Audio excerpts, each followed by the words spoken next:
Do you remember this one scheme that changed the landscape of the 2024 Maharashtra Assembly elections completely? A scheme that many say turned this election in the favor of the BJP Shiv Sena NCP alliance, the golden ticket to victory in a way. Mukhyamantri Maji Ladki Bahin Yojana. The scheme gives 1500 rupees every month to eligible women in their bank accounts. So if you're a woman in the state of Maharashtra between 21 and 65 years of age with a family income of under 2.5 lakh rupees, the government would give you 1500 rupees in your bank account. The scheme was launched just months ahead of the elections in the state. Eknath Shinde was the chief minister with Devendra Fadnavis and Ajit Pawar as his deputy.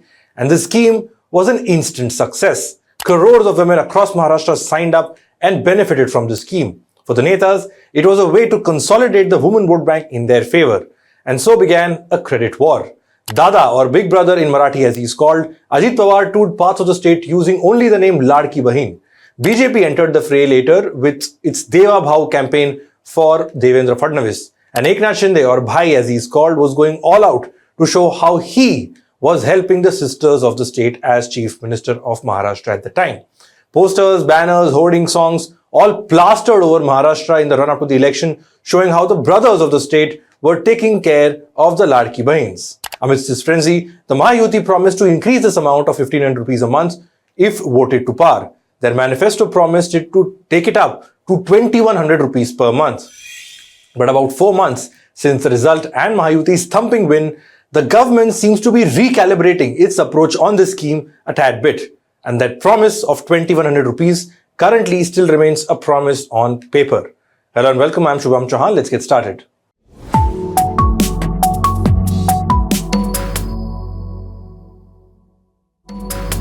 The Maharashtra government tabled its budget on Monday, which is the 10th of March. This was Ajit Pawar's 11th budget as finance minister.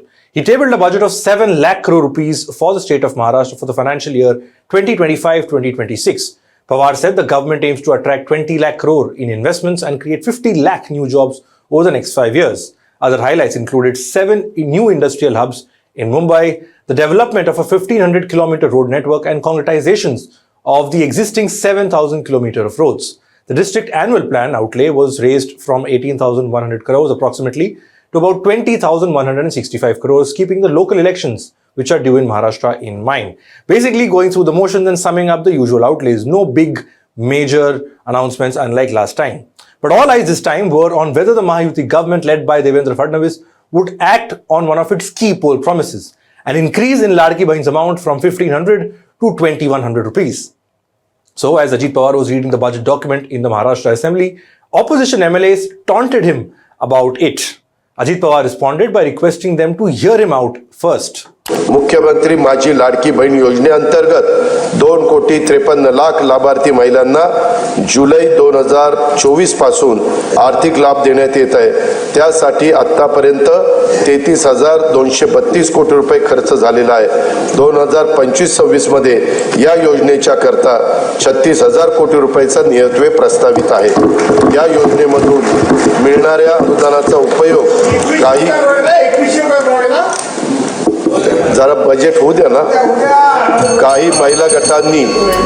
And as it turned out, the hike in Ladki Bahin wasn't meant to be, at least for now. In addition, the scheme also saw the budget for Ladki Bahin being trimmed. Last year's budget under then Chief Minister Shinde allocated 46,000 crore rupees for this flagship scheme. This year, the allocation for Ladki Bahin is down by 10,000 crore rupees and stands at 36,000 crore rupees. Now, since its launch in July 2024, the scheme has benefited over 2.5 crore women and costed the state treasury about 33,232 crore rupees. Chief Minister Devendra Fadnavis clarified that the scheme is not being shut or closed and eligible women will continue to receive the monthly allowance of 1,500 rupees. He added that being financially prudent at this time was necessary. DCM Shinde too chipped in, assuring that the poor promise in the manifesto was not a printing mistake. और जहाँ तक लाडली बहन योजना का सवाल है, कोई पैसे कम नहीं किए, सबको पैसे मिलेंगे, पूरे पैसे मिलेंगे.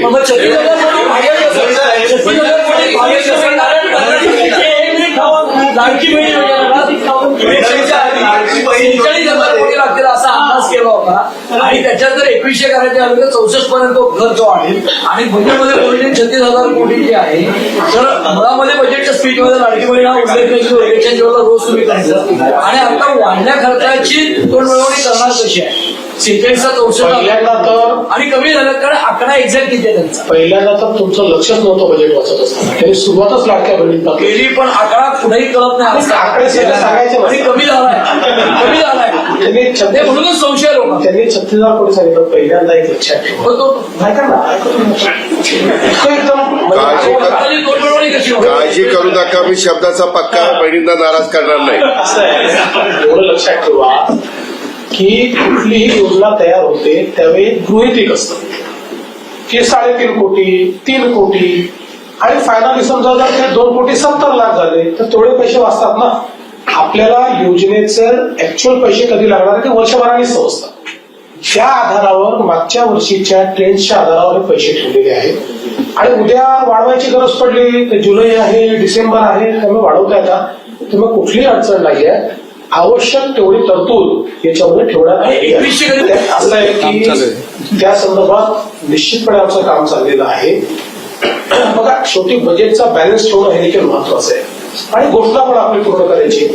आता ट्रेंड्स आमच्याकडे फार चांगले आहेत जे काही जर आपण नॅशनल ऍव्हरेजच्या 7% वर चाललोय पण त्याचवेळी जर आपल्याला सस्टेन पद्धतीनं आपल्या योजना चालवायच्या असतील तर आर्थिक शिस्त देखील आपल्याला ठेवावी लागेल. 3% वर जाता येणार नाही.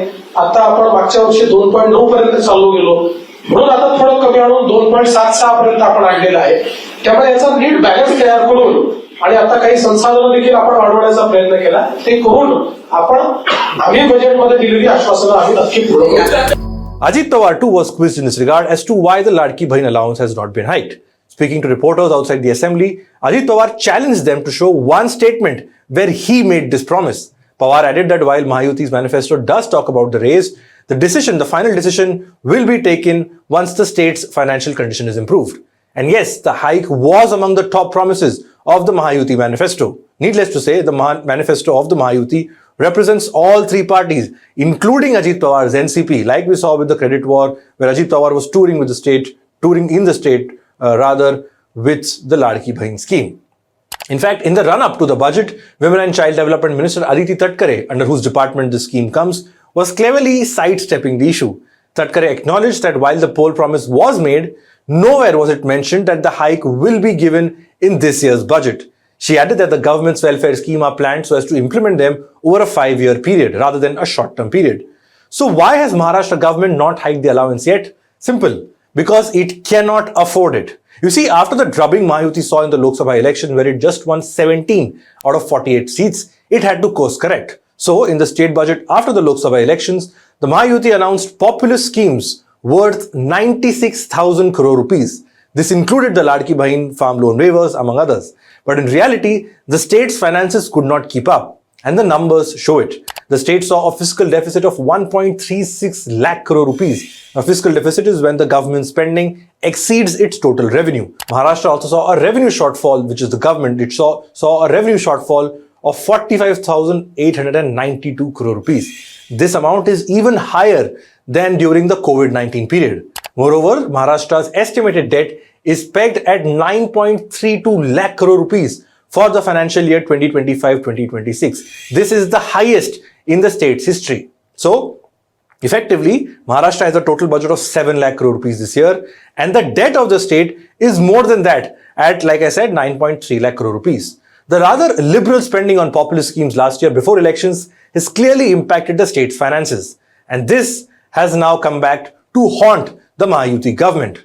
Once the election victory high and the celebrations ended, it was time to face the reality. And suddenly, financial viability took center stage over politics. So Ladki Bahin is going nowhere, as the Chief Minister and the two DCMs have said. But how do you sustain this scheme as it is? The Fadnavis government has found two ways. First, cut corners in other schemes. And second, also cut corners within Ladki Bahin. So let's take the first one.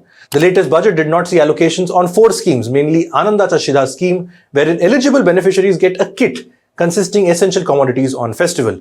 The Vayoshri Yojana, Mukhyamantri Tirth Darshan Yojana, and even the Shiv Bhojan Thali scheme too did not see any allocation in this year's budget. Shiv Bhojan Thali, in fact, was launched during Uddhav Thackeray's tenure as Chief Minister back in 2019-2020. This scheme offers a full meal thali consisting of 2 chapatis, vegetables, rice and dal at a subsidized rate of 10 rupees. Now, the annual expenditure for 2 lakh daily plates of Shiv Bhojan, which it was serving up till recently, is approximately 267 crore rupees. But now in the new budget, that's also in the limbo. As for the second bit on the Ladki Bahin review, that is, now once the Fadnavis government took over, it began scrutinizing the applications of Ladki Bahin beneficiaries on the basis of 5 key criteria. This included the limit of 2.5 lakh rupees of family income per year, if beneficiaries remain domiciled in the state, if there's a mismatch in the name of their Aadhaar and bank account. Now for context, all these criteria that I just said were already in place once the scheme was launched. But in the run-up to the election, the Shinde government at the time gave money to almost every woman who registered for this scheme. So now the new government went back to basics. In an interview last month, Devendra Fadnavis said there were 20 lakh ineligible beneficiaries of the Ladki Bahin, and these ineligible people would be weeded out going forward. In February 2025, the government declared 5 lakh beneficiaries ineligible. So from 2.46 crore, the number of beneficiaries was reduced to 2.41 crores. Now the government assured that it would not take back the amount which was paid earlier. Reportedly, 450 crore rupees was deposited into the now ineligible accounts over the last 6 months. But interestingly, despite this assurance, the state government has created a separate head under the finance department to receive money that women are willing to return. In fact, not just that.